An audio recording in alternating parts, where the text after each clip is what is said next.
Hey you, yeah you who clicked on this video. Thanks for giving our channel a shot. And if you will, please do us the honor of watching the video all the way through. Appreciate it. Now onto the video. What's going on, fellow 8-bit heroes? Today we're going to be talking about the September 2023 State of Play. So let's get into it. So, this year has been a very interesting year for one of our favorite gaming console manufacturers and publishers, that being Sony. And I gotta say, man, I got mixed feelings about this year in general. I mean, whether we're talking about the price increase of all the tiers of PlayStation Plus by I think 33%, or we're talking about a lot of the games that were supposed to come out this year being pushed into 2024, or we're talking about the extremely divisive and somewhat disappointing PlayStation Showcase earlier in the year. And now to kind of add on to this disappointment Sunday, we now have the PlayStation State of Play for September. Now, before I go in all doom and gloom, there were some bright spots, but unfortunately they were not outweighed by the not even so much disappointing, just not really inspiring showing that we saw today. So let's start from the beginning. So the first thing that we see in this State of Play is baby steps. And it just reminds me of like an Octodad, you know, with really weird controls where you're controlling a character. It's supposed to be funny. And in a climate where PlayStation and Sony want you to pay full price for games, which I have no problem with. I actually prefer paying for my games.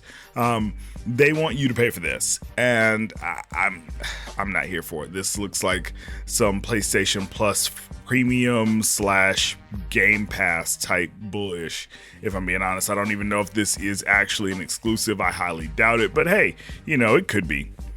Then we have a young lady by the name of Sean Benson. I don't really know which studio she works for or whatever, but she's now talking about PSVR. First game that we see for PSVR 2. We see Ghostbusters Rise of the Ghost Lord. Now this looked kind of cool if you have PSVR 2. So if you did spend, I think the PSVR 2 costs more than the PS5 itself. So if you did spend money on this boutique item and you're looking for software, this does look pretty cool. Also Resident Evil 4 VR mode. That looks pretty cool. That's actually coming out this year. So if you enjoyed Resident Evil Village VR and you enjoyed Resident Evil, what was that, 7 VR, then you'll like this one too. I mean, it looks really cool. I like Leon, I like Resident Evil 4, so any excuse to get back into that particular arena would be welcome. Then there's the Resident Evil 4 DLC starring Ada Wong. It's called Separate Ways, and that comes out September 21st. It's a free update, so that's pretty cool. Then we have Avatar Frontiers of Pandora. Now, I'm sorry, guys. I know that, you know, that there are a lot of Ubisoft fans out there, but let me just say this right now. First of all, this game looks like Horizon Zero Dawn and Far Cry had a redheaded baby that nobody wants to invite or go to their birthday party. So this game, I mean, I get where you're going. You're trying to capitalize off of the Avatar franchise, but I feel like there was probably a better way to do it that didn't look so derivative of Horizon Forbidden West. I mean, it definitely does. The first person aspects definitely look like Far Cry, which is also a Ubisoft title. So, I mean, I don't know. I mean, I'll probably pick this up maybe when it goes down in price, like, you know, $20 or sub $20, but this is not a day one for me. It just isn't. So then we have Ghost Runner 2. I enjoyed the first Ghost Runner. They said that there's a demo available now, so I'll more than likely be checking that out. I don't know if this is going to be a day one for me, truth be told, especially with everything that's out currently. So we'll see, but I'm definitely going to check out the demo this evening. Then we have the DualSense controllers and PS5 covers called Deep Earth Collection. So basically Sony is doing something that third parties have been doing since a little bit after the PS5 came out, which is basically modding the fins that are on the sides of the PS5. Now the controllers, I mean, that's kind of cool, but we've had multicolored controllers for quite some time. So this is kind of like almost like a too little too late situation. But I mean, you know, I'm sure this would appeal to some people. Then we have Helldivers 2. Now this looked awesome. I am so happy about this, and I'm so happy that Helldivers is coming out this. Oh wait, no, it's not. Another game got pushed the freak back to February of 2024, and this is really pissing me off because we kind of knew, anybody that's in the know that was wondering, like, where's the release date for Helldivers? Where's the release date for Helldivers? And no release date was forthcoming. And now you're seeing this. We knew this was going to get pushed back to 2024, but that doesn't change the fact that it's really just a shame that we really don't have much after Spider-Man 2. Like, it really seems like there's nothing from the first party coming out. And that's really the theme of this entire state of play, is that everything from here on out is third party. Most of the stuff is multi-platform. Me personally, I don't really give a shit about multi-platform, but if you're going to waste my time watching a almost 30-minute presentation, at least come with some first party bangers, because otherwise, I mean, these could have just been dropped as individual trailers, because most of these games, again, are not exclusive. They're not at all first party, and they're going to be coming to multiple consoles. So what does it really matter? But still excited for Helldivers 2. Just gotta wait a little while. Next, we get Spider-Man 2. Now, I know that there's a lot of hype for this game. I know people are really excited. To be honest, I'm really excited. I love the first Spider-Man. But I can't help but see a missed opportunity by Insomniac here by not implementing some sort of cooperative play between two players, especially when you went out of your way to bring the two Spider-Man characters, Peter Parker and Miles Morales, together. Instead of giving players, a cooperative experience via online or even couch co-op. No. Now you're just going to be switching back and forth a la GTA 5 within the open world. Like I say, I'm still excited for this game, and this is definitely a day one, but I can't help but think of what could have been had they implemented some sort of co-op mode. But hey, maybe we'll see something like that down the road. I doubt it, but hey, it would be cool if we did, right? So that leads me to the next title, which is Tales of Arise DLC Beyond the Dawn.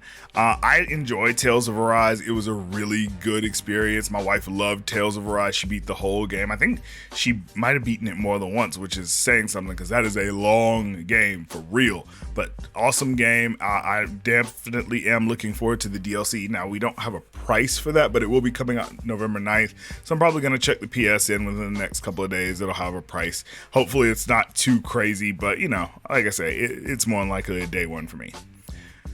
Next, we have Honkai Star Rail. Now, I'm not really certain about this. So the pre-order for this is like $10. It comes out October 11th, and it's supposed to be a turn-based RPG, but it has a bunch of microtransactions. The entry cost is like $10, and I don't really understand what this is supposed to be. Is it a single player RPG that you play and then I guess you buy all of the cosmetics via microtransaction, or is it like some sort of multiplayer experience, which I just don't understand how you would do that with it being turn-based. I guess we'll see. I'll have to do some more research on it. I'm sure that somebody in the comment section will know what's going on with this, so definitely holla at me, let me know what's good.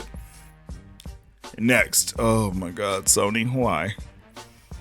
Of the very few first-party titles coming out for the PlayStation 5, one that they decided to show off in this particular state of play is the Splatoon ripoff Foam Stars, with two whopping 2 game modes and 8 characters.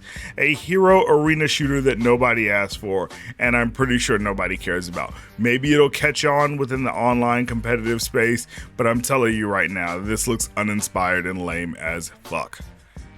So, last but not least, we have Final Fantasy VII Rebirth. Now, I've been saying this for a while. Final Fantasy VII Remake, Rebirth, whatever, is not a remake of the original Final Fantasy VII.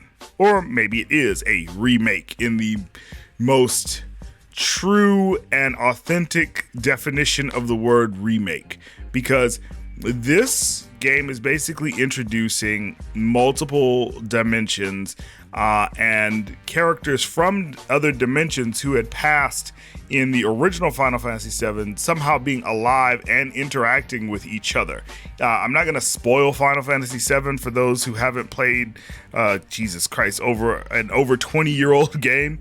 But suffice it to say that if you've played the original Final Fantasy VII, you know that certain characters are never supposed to meet each other because certain characters are super dead when it comes to when the other characters are introduced. So I am very interested in this. I really would like to see where this goes. I mean, I'm not married to Final Fantasy VII's lore and story, especially because I can always play it again. So this is kind of refreshing, but at the same time, I wonder if these liberties that they're taking are going to still respect the original source material, or are they just going to crap right over it in favor of basically some sort of fan fiction / headcanon of the producers at Square Enix. I'm not sure, but I'm here for the ride. I enjoyed Final Fantasy VII Remake, and I'm probably going to enjoy Final Fantasy VII Rebirth until proven otherwise. So currently this is a day one for me, but that's what I mean. There's out of this, I only had how many day ones for me? This is 1, 2, so 4 day ones for sure for me, and that's Helldivers 2, Spider-Man 2, Tales of Arise DLC, which technically shouldn't count because it's only DLC, and then Final Fantasy VII Rebirth. Those are the day ones for me out of this entire nearly 30-minute showcase. And I mean, guys, I'm sorry, but if this is all Sony's coming with this year, I can understand it from the standpoint of what's the competition really coming out with. But I mean, let's be real, Nintendo has dropped some bangers this year.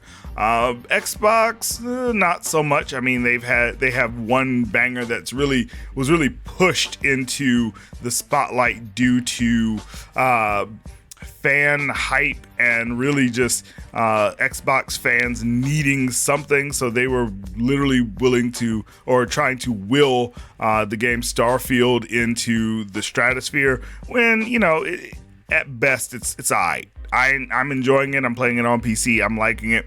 But I can understand why Sony didn't really feel the need to drop the bangers. But with all of the disappointing news coming out of Sony this year, I feel like there's going to be a tipping point, especially with fans currently, where they're going to definitely be expecting more for the dollar that Sony is asking them to pay, especially in this economy where things are, you know, getting tight, things are more expensive. And now there's just one more thing that's costing so much more than it did just a week ago. So, I mean, let me know what you guys think. What did you think about the state of play for September? Did you think it was awesome? Did you think it was a waste of time? Were you just not impressed by it? Let us know in the comment section, and we'll see you on the next one. 8-Bit Heroes out. Peace.